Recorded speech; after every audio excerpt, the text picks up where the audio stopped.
Hi friends, welcome to Balaji Telugu tailor. ఇవాళ మనం చెప్పుకునేది ఏంటంటే చిన్న టిప్ చెబుతున్నానండి కొత్త వారి కోసం.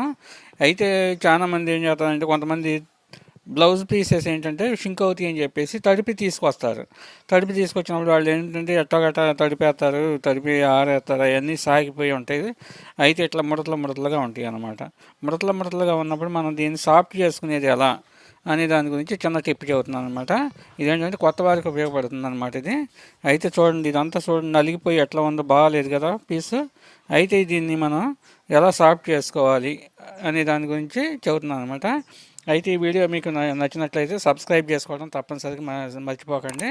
సబ్స్క్రైబ్ చేసుకోండి, లైక్ చేయండి, షేర్ చేయండి అందరికీ.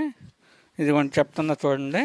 ఇప్పుడు ఇలా ఈ పీస్ ముడతలుగా ఉంది. ఇవన్నీ మనం కట్ చేసుకుంటానికి చాలా యూజ్ఫుల్గా ఉండదు అనమాట. అప్పుడు మనం ఏం చేయాలంటే ఈ నీళ్ళు తీసుకోండి, గ్లాస్తో నీళ్ళు తీసుకుని సన్నగా చల్లుకోండి.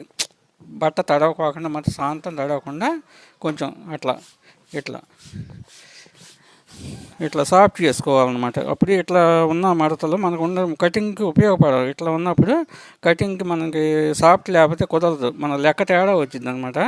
అలాంటప్పుడు మనం ఏం చేయాలంటే ఇట్లా నీళ్ళు పెట్టి తడి చేసుకుంటే సాఫ్ట్గా వచ్చేస్తుంది అనమాట. చక్కగా నీట్గా ఇలా తడిసినప్పుడు క్లాత్ మెత్తబడిపోతుంది కాబట్టి మెత్తబడి సాఫ్ట్గా వస్తుంది. మనకు కూడా మనం కట్ చేసుకుంటానికి చాలా యూజ్ఫుల్గా ఉంటుంది అనమాట. రెండు పక్కలన కూడా కొంచెం అట్లా తడుపుకోండి, సన్నగా జల్లి వేసుకొని తడిపేయండి. తడిపేస్తే చక్కగా నీట్గా ఉంటుంది అనమాట. ఇది ఒక టిప్ అనమాట మీకు.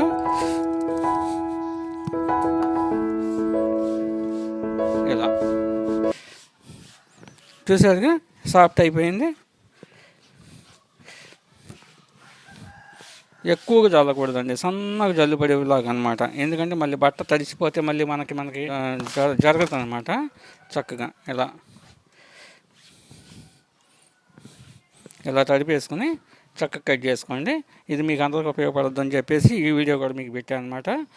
తప్పనిసరిగా సబ్స్క్రైబ్ చేసుకోండి కొత్త వారు. పాత వారికి లైక్ చేసుకోండి, షేర్ చేయండి.